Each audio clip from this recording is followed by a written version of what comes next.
भाव था आप सभी भक्तों का। आइए हम सभी गुरुदेव जी से हाथ जोड़कर निवेदन करते हैं कि हे गुरुदेव जी, हम सभी अज्ञानी हैं, अबोध हैं, हम सबके जीवन में भी आपकी कृपा सदैव बनी रहे।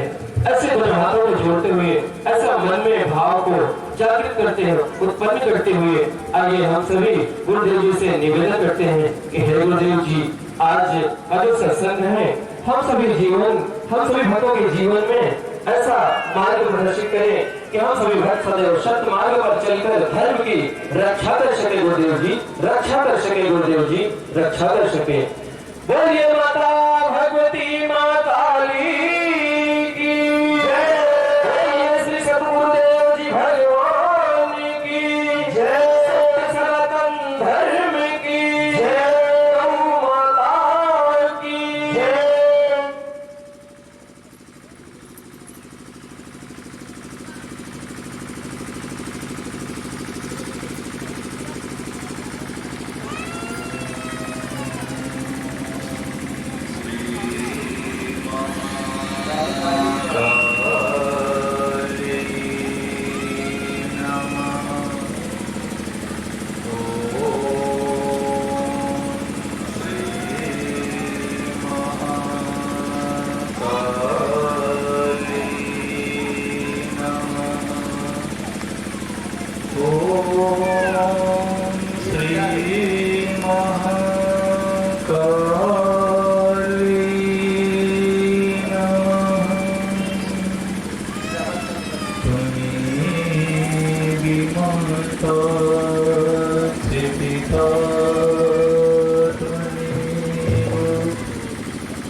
बोलिए माता भगवती माँ काली की जय, सुत हनुमान की जय, शंकर भगवान की जय, भैरवनाथ की जय।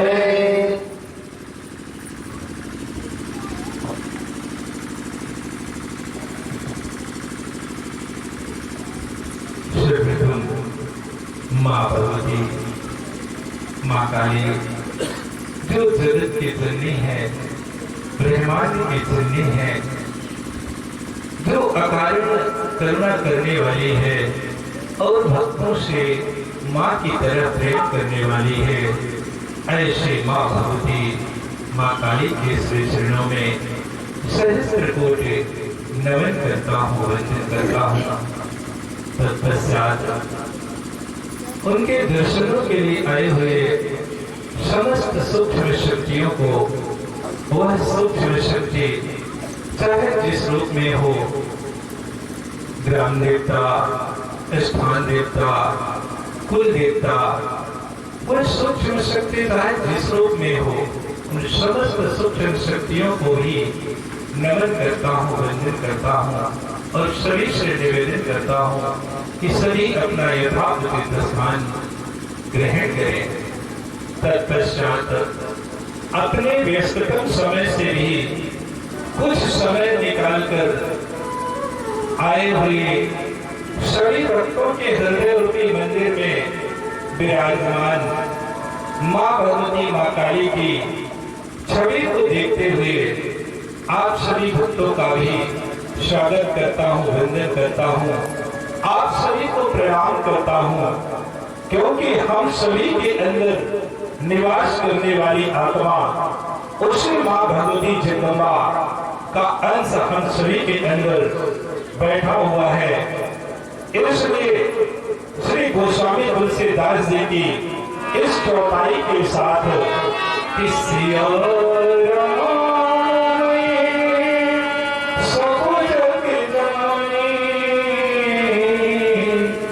और भैया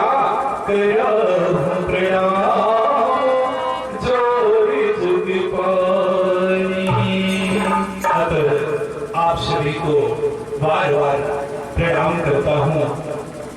बहुत बहुत दुआएं, मंगल कामनाएं आप सभी भक्तों के जीवन में सदैव सुख शांति समृद्धि सौभाग्य बना रहे, यही हम माँ भगवती जगदम्बा से निवेदन करते हैं। धर्म प्रेमी भाई बहनों, हम लोग कल से माँ भगवती जगदम्बा की महिमा का गान कर रहे हैं।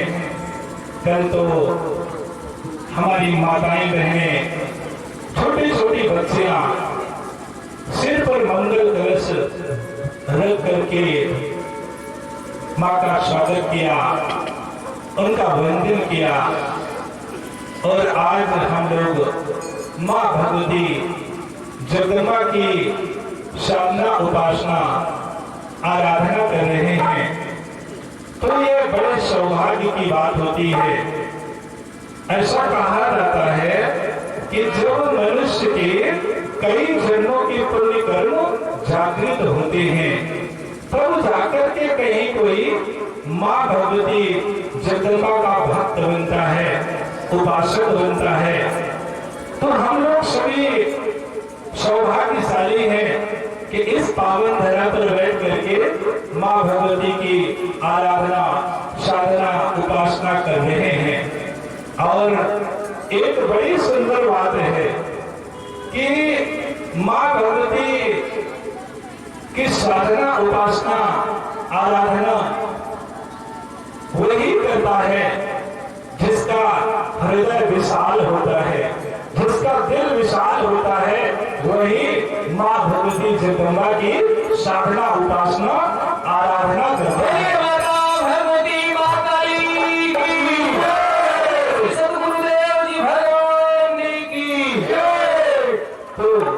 मैं तो ऐसा मानता हूँ कि यहाँ पर जितने भी भक्त बैठे हैं, तो सभी का हृदय माँ के प्रति बड़ा विशाल है, उनका दिल बड़ा विशाल है, तभी तो यहाँ आकर के बैठे हैं। तो कितने लोग ऐसे हैं जिसके हृदय में माँ के प्रति प्रेम है, सभी हाथ उठाएंगे।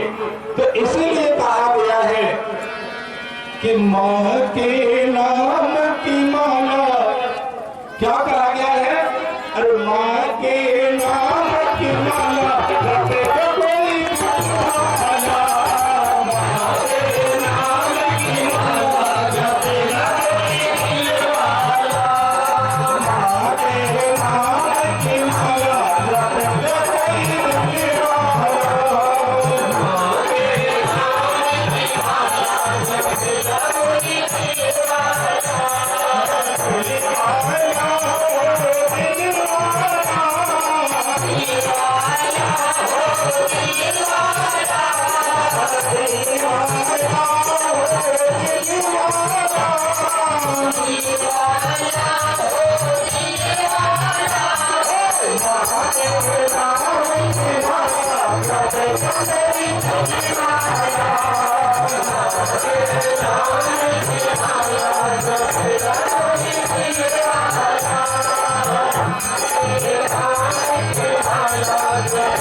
और माला सभी तेरी तुमको मिला।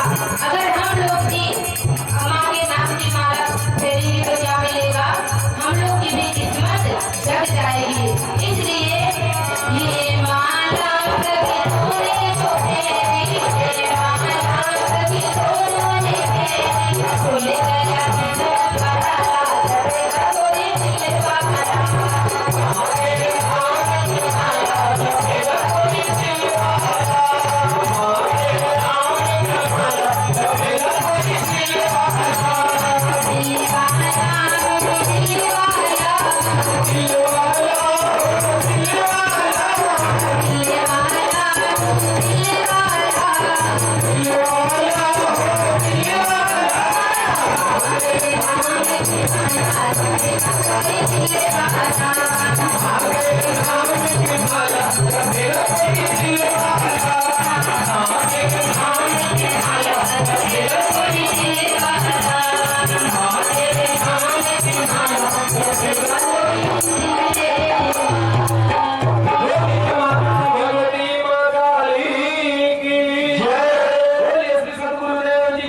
से हम लोग इस पावन धरा पर बैठ करके माँ भगवती जगदम्बा की साधना उपासना आराधना करने का सौभाग्य प्राप्त कर रहे हैं, उनकी आरती उनका पूजन कर रहे हैं, तो उनके विषय पर भी जानना परम आवश्यक होता है कि माँ भगवती माँ काली कौन है।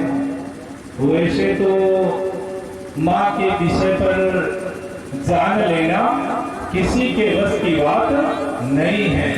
कोई भी माँ भगवती जगदम्बा की महिमा को पूर्ण रूप से नहीं जान सकता, क्योंकि देवी भागवत में एक प्रसंग आता है कि वेद भी माँ की महिमा को पूर्ण रूप से नहीं जानते। क्यों नहीं जानते वेद माँ की महिमा को? क्योंकि वेदों की भी उत्पत्ति करता माँ भगवती है। अरे धूल का एक नन्हा सा कण जब हवा चलती है ना, आंधियां चलती हैं, तो छोटे छोटे कण धूल के ऊपर उड़ते तो जरूर है, परंतु क्या वे कभी पृथ्वी की विशालता को, पृथ्वी की लंबाई चौड़ाई को कभी जान सकते हैं? नहीं जान सकते। उसी तरह से पानी की एक बूंद नदी के धार के साथ बहती चली जाती है, बहती चली जाती है और अंत में जाकर के सागर में मिल जाती है, परंतु क्या वह नन्ही सी बूंद सागर की गहराई को कभी जान सकती है? वह कभी नहीं जान सकती। तो मेरे भाई बहन, उसी तरह से माँ भगवती जगदम्बा के विषय पर भी जान लेना किसी के बस की बात नहीं है। अरे जिनके सामने ब्रह्मा विष्णु महेश जैसे दो देवता, जो सृष्टि करता, पालन करता और संहार करता कहे जाते हैं, जब वह माँ की महिमा को जानने में सक्षम नहीं है, उनके पास भी सामर्थ्य नहीं है, वह भी माँ के सामने तो केवल हाथ जोड़ करके ही खड़े रहते हैं। तो फिर जब वह माँ की महिमा को नहीं जान पा रहे हैं, तो हम तुच्छ मनुष्यों की बात ही क्या है कि उनके विषय पर जान सके। परंतु मेरे भाई बहन, माँ तो माँ होती है और माँ का हृदय अपने पुत्र के लिए, अपने बेटे के लिए बड़ा विशाल होता है। माँ के हृदय में तो सदा ममता का अथाह सागर उमड़ता रहता है, हिलोरे मारता रहता है। तो माँ तो माँ होती है, निश्चित है। माँ भगवती माँ काली का रूप स्वरूप सब विकराल है, भयानक है। आंखें लाल लाल बड़ी बड़ी, मुख से बाहर निकली हुई लपलपाती जिह्वा, पीठ पीछे काले लंबे घुंघराले बाल, हाथ में खड्ग खप्पर नरमुंड लिए हुए, गलों में मुंडों की माला पहने हुए, सब कुछ अद्भुत है, विचित्र है, भयानक है, डरावना है। लेकिन मेरे भाई बहन, विचार करने की बात तो यह होती है कि माँ भगवती जगदम्बा ने, आदि शक्ति ने इस विकराल स्वरूप को तो केवल दुष्टों का संहार करने के लिए, असुरों का वध करने के लिए ही इस स्वरूप को धारण किया था, जो उनके भक्तों को प्रताड़ित करते थे, परेशान करते थे। ऐसा कहा जाता है कि जब असुरों का अनाचार, अत्याचार बढ़ जाता है, सभी देवगण मिलकर के माँ भगवती जगदम्बा के शरण में जाते हैं, माँ को पुकारते हैं, तो माँ भगवती जगदम्बा अनेकों स्वरूपों को जब धारण करने के बाद भी उन दुष्ट व्यक्तियों का संहार नहीं कर पाती, उन असुरों का वध नहीं कर पाती, तब माँ भगवती जगदम्बा अत्यंत क्रोधित होकर के एक विकराल स्वरूप को धारण करती है, जिस स्वरूप को देख करके बड़े बड़े दानव थर थर कांपने लगते हैं। ताम्रासुर रुडालाक्ष जैसे महापराक्रमी महाबलशाली दानव तो मां भगवती जगदम्बा के हुंकार मात्र से जल करके रातों रात ढेर हो जाते हैं। तो कहने का भाव है कि मां भगवती जगदम्बा ने इस विकराल स्वरूप को तो केवल दुष्टों का वध करने के लिए ही धारण किया था, लेकिन भक्तों के लिए आज भी मां के हृदय में वही करुणा, वही प्रेम, वही वात्सल्यता आज भी मां के हृदय में समाया हुआ है। और जो मां के शरण में चला जाता है वह अपने जीवन को धन्य बना लेता है, सफल बना लेता है। कितनी दयालु होती है मां, इन शब्दों का शायद बखान कर पाना तो संभव नहीं है। बड़ी करुणामयी होती है मां। तो इसीलिए कहा गया है कि सोहे गले जय मोहनी, अरे सोहे गले जय मोहनी, मां काली भवानी सोहे गले जय मोहनी, मां काली भवानी।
कहने का भाव है कि मां भगवती तो इस विकराल स्वरूप को केवल भक्तों की रक्षा करने के लिए ही धारण किया था।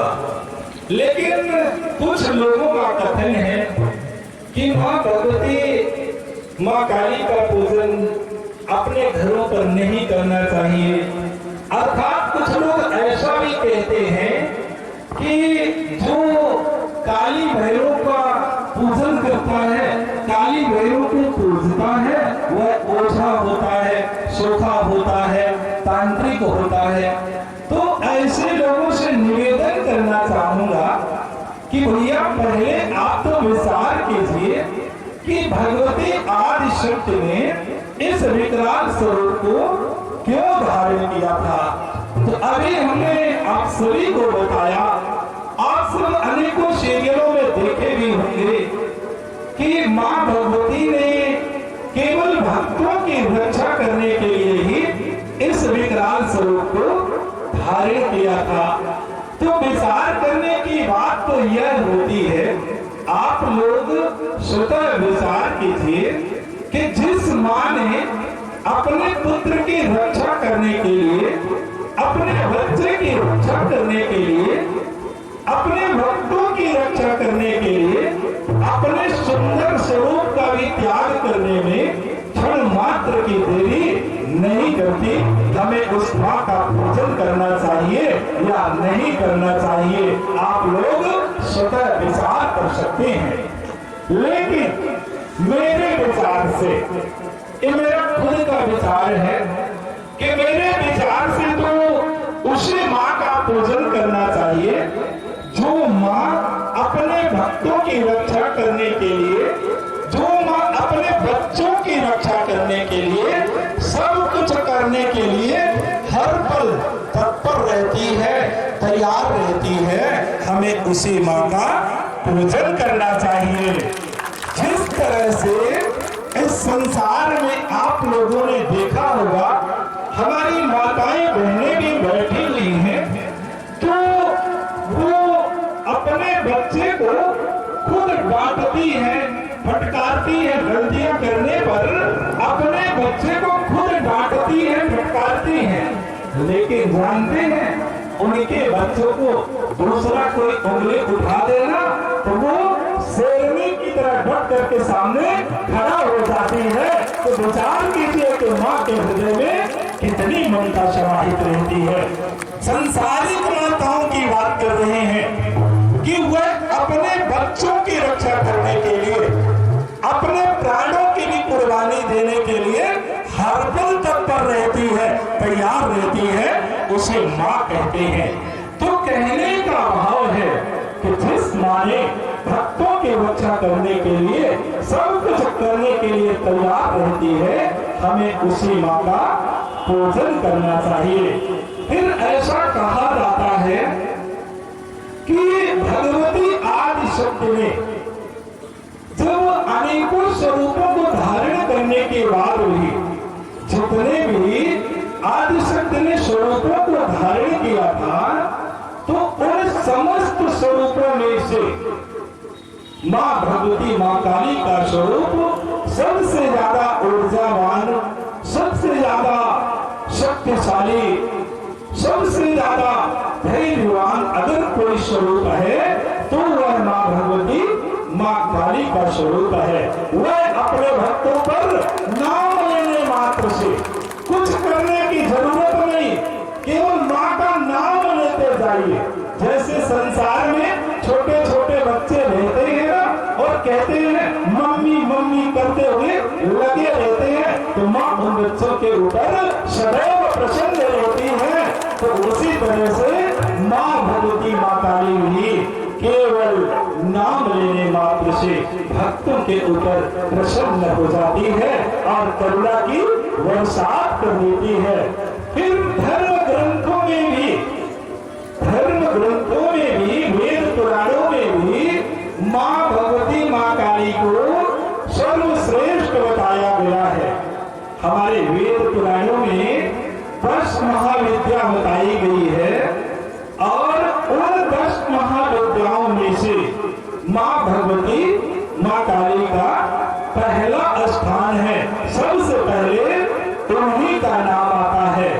फिर जानते हैं एक बड़ी सुंदर बात है कि माँ भगवती, माँ काली को शत्रु संहारिणी भी कहा जाता है। क्या कहा जाता है? शत्रु संहारिणी भी कहा जाता है। अर्थात वह अपने भक्तों के सभी प्रकार के शत्रुओं का वध कर देती है, संहार कर देती है, जिससे भक्तों का जीवन सुखी हो जाता है, आनंदित हो जाता है। इसलिए हमें माँ भगवती, माँ काली की साधना, उपासना, आराधना करनी चाहिए। बोलिए माता भगवती, माँ काली की जय, सत्य सनातन धर्म की जय। तो माँ भगवती, माँ काली को शत्रु संहारिणी कहा गया है। और आज इस संसार में हर व्यक्ति किसी न किसी शत्रु के कारण ही परेशान रहता है, दुखी रहता है कि नहीं रहता? हर व्यक्ति शत्रुओं से परेशान है। अब वह शत्रु चाहे जिस रूप में हो, भूत प्रेत के रूप में हो अथवा रोग के रूप में हो। भूत प्रेत भी तो मनुष्य का एक प्रबल शत्रु है कि नहीं है? तो वह शत्रु चाहे भूत प्रेत के के रूप में हो, चाहे लोभ के रूप में हो, अथवा क्रोध के रूप में हो, अहंकार के रूप में हो, विकारों के रूप में हो, अथवा आर्थिक तंगी के रूप में हो। गरीबी भी तो मनुष्य का एक प्रबल शत्रु है, जो पग पग पर मनुष्य को कुचलता चला जाता है। व्यक्ति दुखी रहता है हर समय। तो कहने का भाव है कि गरीबी भी मनुष्य का एक शत्रु है। तो धर्म प्रेमी बंधु, इन सभी प्रकार के शत्रुओं का संहार करने के लिए, वध करने के लिए हमें माँ भगवती, माँ काली की ही आराधना साधना करनी चाहिए, जिससे हमारा आत्म कल्याण हो सके, हम आवागमन के बंधनों से भी मुक्ति प्राप्त कर सके। क्योंकि हम लोग अनंत जन्मों की लहरों में रहते चले आ रहे हैं। यही कहा गया है कि पुनरपि जन्मम पुनरपि मरणम। हम लोग बार बार जन्म लेते हैं, बार बार मृत्यु को प्राप्त हो जाते हैं। यही क्रम हमारे जीवन जीवात्मा के साथ चलता रहता है। तो इन सभी से मुक्ति पाने के लिए, अर्थात इस संसार सागर से पार होने के लिए, हमें माँ भगवती जगदम्बा की ही आराधना करनी चाहिए। फिर हमारे महापुरुषों ने कहा है कि संसार सागर से पार होने के लिए भगवती की आराधना करनी चाहिए। तो आराधना कैसे करेंगे? जब ज्ञान होगा तो होगा। तो ज्ञान मिलता कहाँ है? ज्ञान मिलता कहाँ है? सत्संग में जाने से। इसलिए मानव जीवन में सत्संग की भी परम आवश्यकता होती है। मनुष्य जीवन में सत्संग की भी बहुत जरूरत होती है, बहुत आवश्यकता होती है। जानते हैं क्यों? क्योंकि कहा गया है कि विधि सत्संग विवेक न होई, बिना सत्संग के विवेक नहीं हो सकता। यहाँ विवेक शब्द का अर्थ स्वयं के प्रति लिया गया है। कुछ लोग ऐसा ना विचार करेंगे कि महाराज जी ने कहा कि सत्संग सुन लीजिए तो आपके अंदर विवेक हो जाएगा, अर्थात डॉक्टर, मास्टर, इंजीनियर बन जाएंगे। तो यहाँ विवेक शब्द का अर्थ है स्वयं के प्रति सचेत हो जाना, स्वयं को जान लेना कि हम मनुष्य हैं तो मनुष्य हैं, तो मानव के गुण क्या है, मानव के धर्म क्या है, ऐसा ज्ञान हमें सत्संग से मिलता है। फिर बड़ी सुंदर बात कही गई है कि जो व्यक्ति सत्संग रूपी गंगा में स्नान करता है, वह व्यक्ति संसार से तर जाता है, संसार सागर से पार हो जाता है। यह सत्संग तो गंगा से भी बढ़ करके बताया गया है कि ये सत्संग रूपी गंगा, गंगा से भी बढ़ करके कहा गई है, मानी गई है। तो ऐसा क्यों कहा गया है?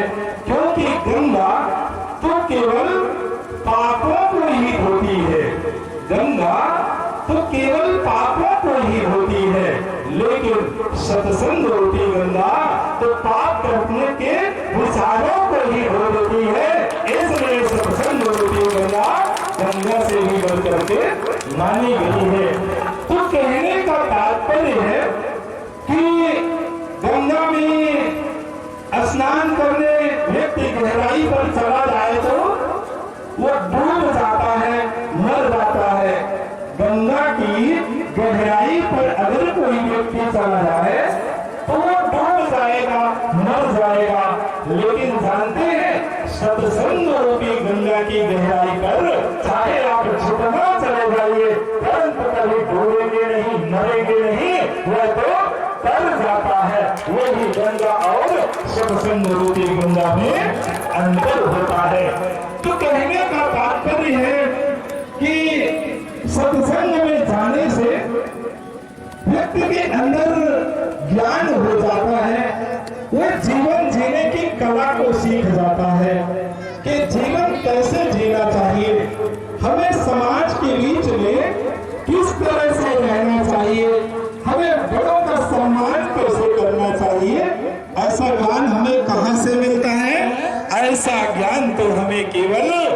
सत्संग से ही मिलता है, सत्संग में जाने से ही मिल सकता है कि हमें छोटे बड़ों के साथ किस तरह से व्यवहार करना चाहिए, अपने परिवार के बीच में कैसे रहना चाहिए।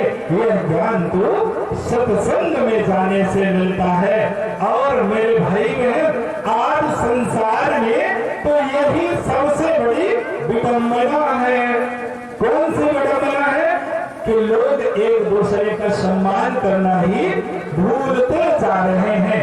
उन्हें यह पता नहीं है, यह इतना ध्यान नहीं रह गया है कि हमें किस तरह से समाज के बीच में रहना चाहिए, कैसे व्यवहार करना चाहिए।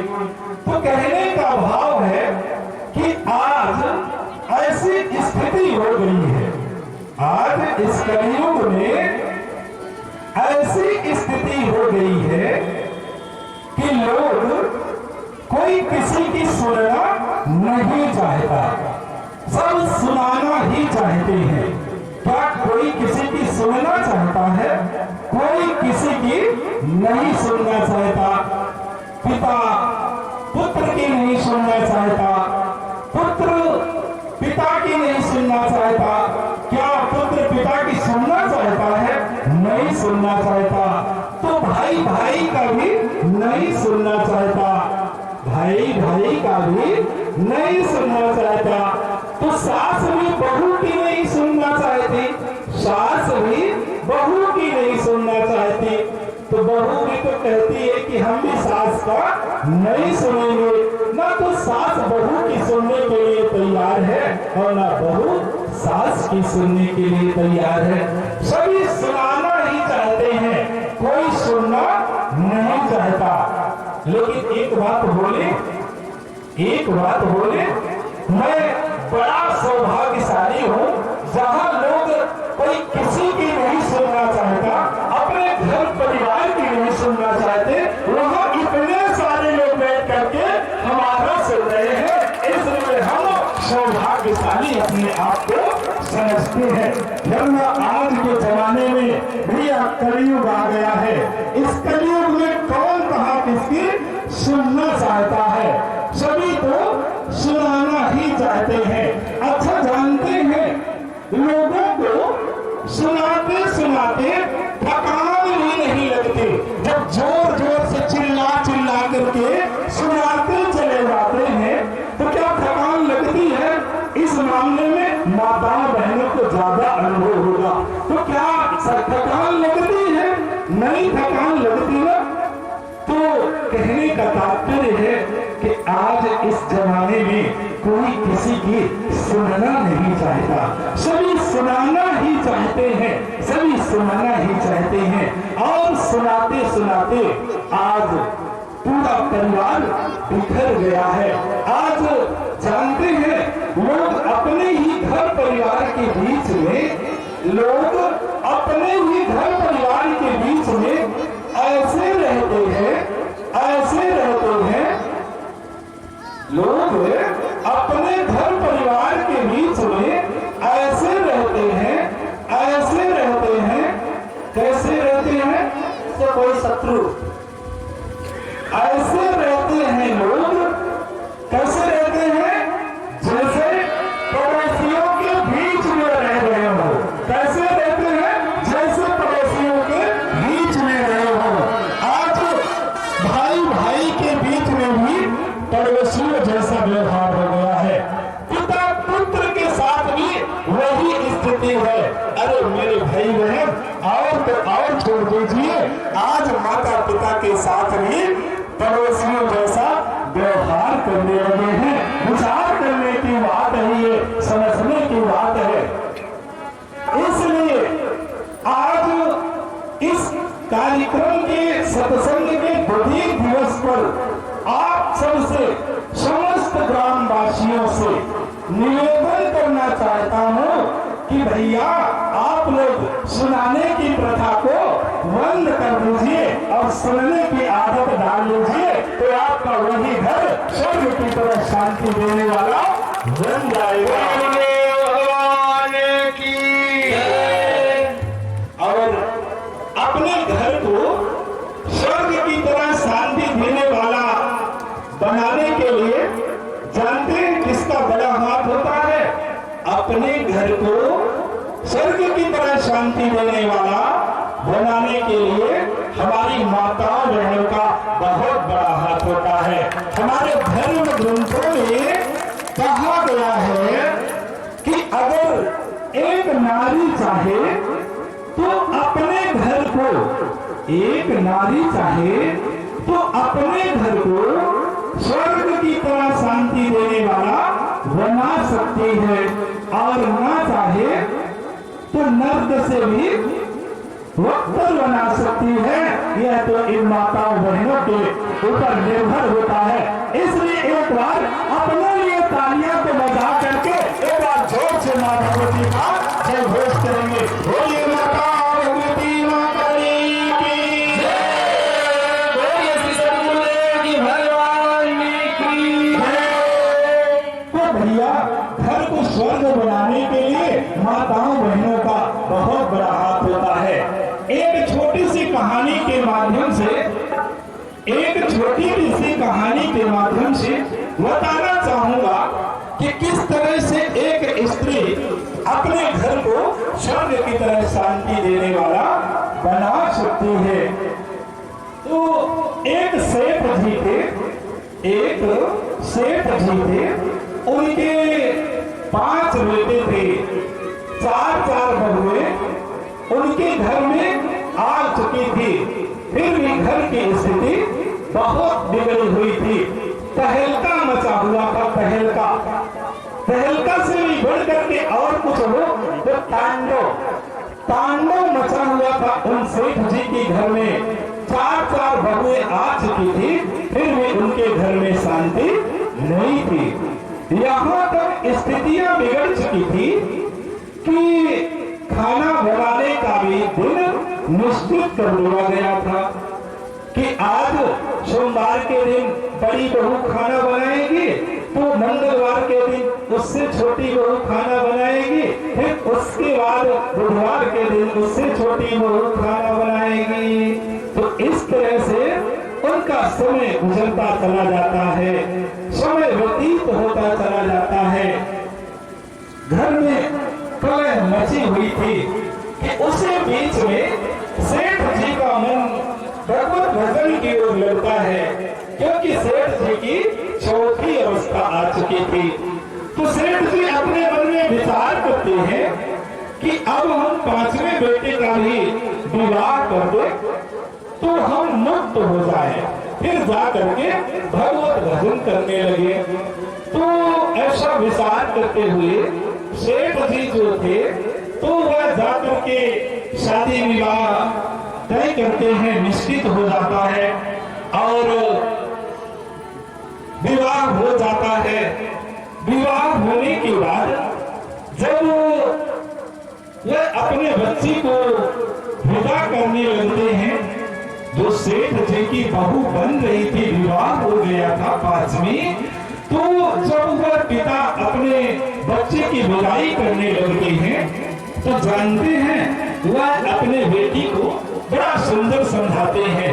वह कहते हैं कि बेटी आज से तो अपने माता पिता को छोड़ करके जा रही है, तो आज से तो अपने सास ससुर को ही अपना माता पिता समझ लेना, उनकी खूब सेवा करना बेटी। तो इस घर को छोड़ करके जा रही है, तो बेटी तू जहाँ जा रही है उसी के तू अपना घर समझ के उसकी सारी व्यवस्था करना होगी, क्योंकि ऐसा कहा जाता है कि सास ससुर पद पंकज पूजा।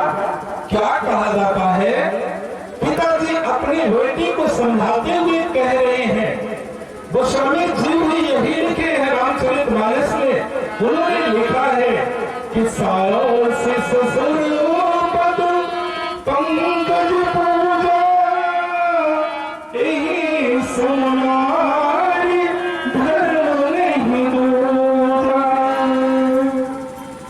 सास ससुर की सेवा करना, उनका सम्मान करना, उनकी आज्ञा का पालन करना एक नारी के लिए दूसरा कोई धर्म नहीं होता। एक पिता अपनी बेटी को जितना समझाइश दे सकते थे तो उतना समझा करके विदा कर देते हैं। अब इधर वह नई बहू घर पर आती है, रस्में रिवाज जो होती है निभाई जाती है। रात्रि भोजन बनता है, सभी भोजन ग्रहण करते हैं और सभी रात्रि अपने अपने कमरे में विश्राम करने चले जाते हैं। वह नई बहू भी अपने कमरे में विश्राम करने चली जाती है। लेकिन जैसे ही अब कहानी के अर्थ को बड़े ध्यान से श्रवण करेंगे तो जैसे ही भोर होता है तो वह नई बहू उठ करके रसोई घर में चली जाती है, साफ सफाई करने लगती है। तो जैसे ही बर्तनों की गड़गड़ाहट होती है तो सासू माँ की आंखें खुल जाती है। सासू माँ को आज लगता है कि रसोई घर में कोई चोर घुस गया है, अपना चौधी बिल्ली बर्तनों को गड़गड़ा रहे हैं। चलो चल करके देखते हैं। और जैसे ही सासू माँ आज रसोई घर में जाती है तो देखती है कि नई बहू बर्तन साफ सफाई में लगी हुई है। तो सासू माँ देख करके दंग रह जाती है, चकित रह जाती है और आवाज देती है कि छोटी बहू बाहर निकल। छोटी बहू झट से बाहर निकल कर आती है, सासू माँ के पैरों को छूती है, प्रणाम करती है और कहती है कि माँ क्या बात है। तब सासू माँ कहती है कि बहू तू हमारा नाक क्यों कटवा रही है, हमारा नाक क्यों कटवा रही है। बहू हाथ जोड़कर कहती है कि माँ हमने तो कोई गलती नहीं किया, बस हमने इतना ही विचार किया, हमने इतना ही सोचा कि लोग शाम को भोजन किए थे और वह सुबह जब उठेंगे तो भूख लगी रही होगी उन्हें, इसलिए हमने विचार किया कि सब सो करके अभी उठेंगे जगेंगे तो उनके लिए नाश्ता तैयार कर दें और जब वो ब्रश मुखारी मंथन करके आ जाएंगे तो उन्हें नाश्ता उपलब्ध हो जाएगा, दे दिया जाएगा। तो माता जी आप हमें सिर्फ इतना बता दीजिए कि क्या भूखे को भोजन कराना पाप का काम है या पुण्य का काम है।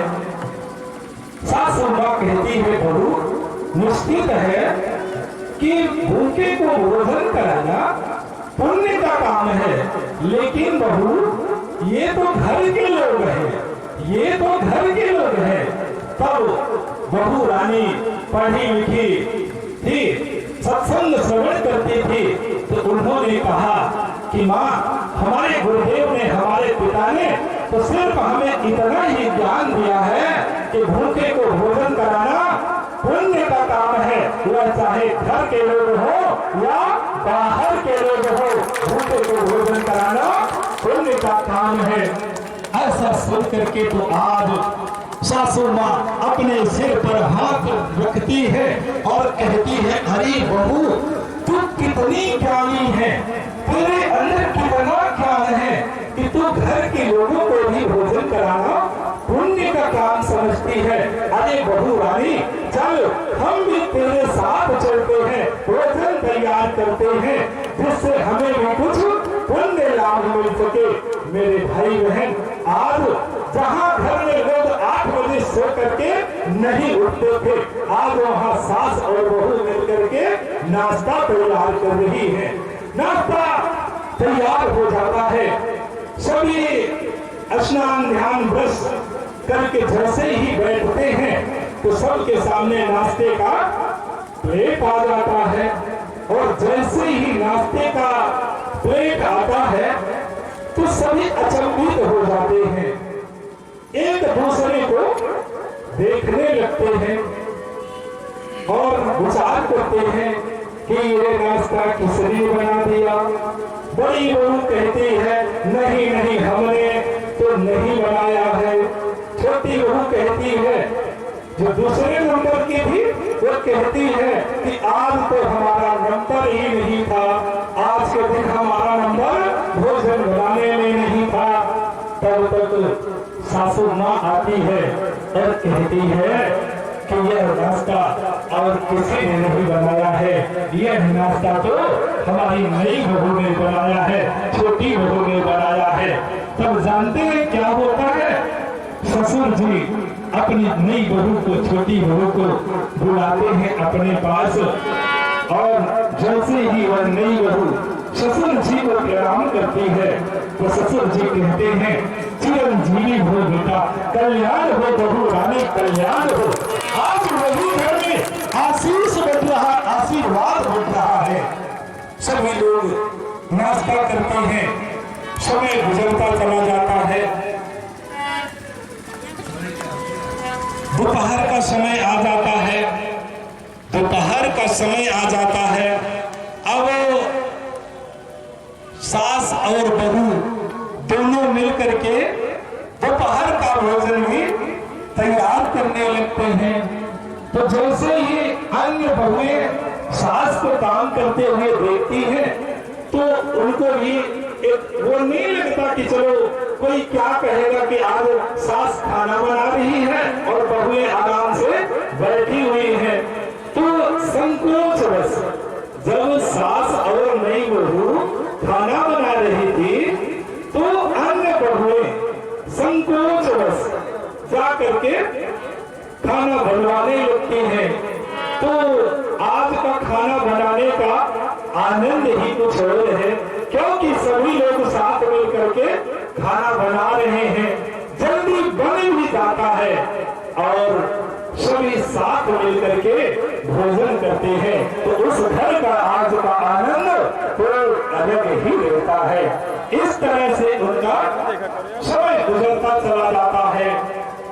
रात्रि आ जाती है, रात्रि सभी भोजन करते हैं, पुनः विश्राम करते हैं और जब भोर का समय होता है तो सासू माँ की फिर आंखें खुलती है तो देखती है कि जो बाहर बाउंड्री का गेट था वह खुला हुआ था, जो बाउंड्री वाला गेट था वह गेट भी खुला हुआ था।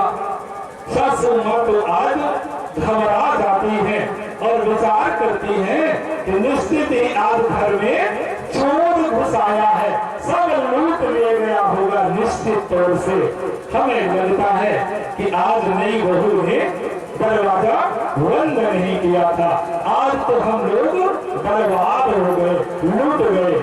ऐसा विचार करते हुए सासू माँ जैसे ही घर से दौड़ करके जाती है रसोई घर की ओर तो उसमें दरवाजा बंद था, केवल बाउंड्री का ही गेट खुला था।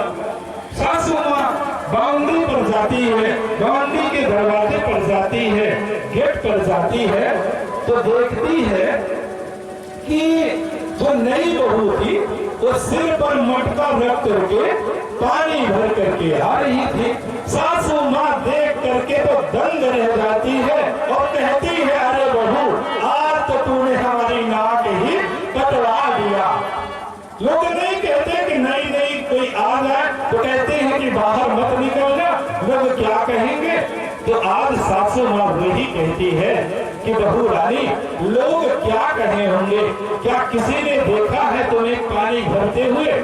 बहू रानी कहती है कि हाँ माता जी, कई लोग पानी भर रहे थे, उन लोगों ने हमारे घड़े को भी उठवा करके सिर पर रखा है। सासू माँ सिर में हाथ पीटती है और कहती है कि बहू रानी आप तो सब भूल गया, कुछ बचा नहीं होगा। बहू रानी कहती है, माता जी क्या हुआ, हमने तो कोई गलत नहीं किया है, बताइए हमारी गलती क्या है। तो बहू रानी की बातों को सुन करके आज सासू माँ कहती है कि बहू रानी तुम पूरे मोहल्ले में दिखा दी कि नई नई बहू से लोग काम करवा रहे हैं, अभी से तुम्हारी बेइज्जती हो गई। ऐसा सुनकर के बहू रानी बड़ा सुंदर जवाब देती है। बहू रानी कहती है कि माता जी हमें एक बात बताइए कि जो आस पड़ोस के लोग सब एकत्रित होकर के प्रयागराज जाते हैं तो वहां करते क्या है? वहां क्या करते हैं? गंगा स्नान तो ही करते हैं ना। प्रयागराज जाकर के गंगा स्नान ही तो करते हैं ना। तो माता जी हमें आप एक बात बता दीजिए कि क्या किसी को गंगा स्नान कराना पाप का काम होता है या पुण्य का काम होता है? तो सासू माँ कहती है कि बहू रानी गंगा स्नान कराना निश्चित है पुण्य का काम है, परंतु बहू रानी ये तो घर के लोगों को नहला रही है, स्नान करा रही है और इसे तो गंगा स्नान समझती है। तो आज बहू रानी बड़ा सुंदर जवाब देती है। वो कहती है माता जी हमारे गुरुदेव ने हमें बताया था, हमें सत्संग में हमने सुना है, हमारे गुरुदेव जी ने कहा था कि व्यक्ति जिस कार्य को जैसा भाव से करता है, जिस भाव से करता है उसे वही फल मिलता है। इसका प्रमाण गोस्वामी तुलसीदास जी ने भी रामचरित में कह दिया है। उन्होंने कहा है कि जाके रही भावना जैसी प्रभु देखी तिल ऐसी। जिसकी जैसी भावना होती है उसे वैसा ही लाभ मिलता है। तो माता जी हमने यही सोचा कि सब अभी सो करके उठेंगे, उन्हें नहाने के लिए स्नान करने के लिए पानी मिल जाएगा तो हमें भी पुण्य फल मिल जाएगा। ऐसा सुन करके सासू माँ की आंखें खुली की खुली रह जाती हैं और कहती हैं अरे बहू रानी तू कितनी बुद्धिमान है बहू रानी, ऐसी बहू भगवान सबको दे जो नहाने को भी गंगा स्नान समझ रही है। अरे चल बहू हम भी तेरे साथ पानी लेने चलते हैं जिससे हमें भी पुण्य लाभ मिल सके। आज तो सास और बहू दोनों मिलकर के पानी लेकर के आती हैं, पानी भर देती हैं, सभी लोग सो करके उठते हैं, स्नान करते हैं, नाश्ता उन्हें मिल जाता है।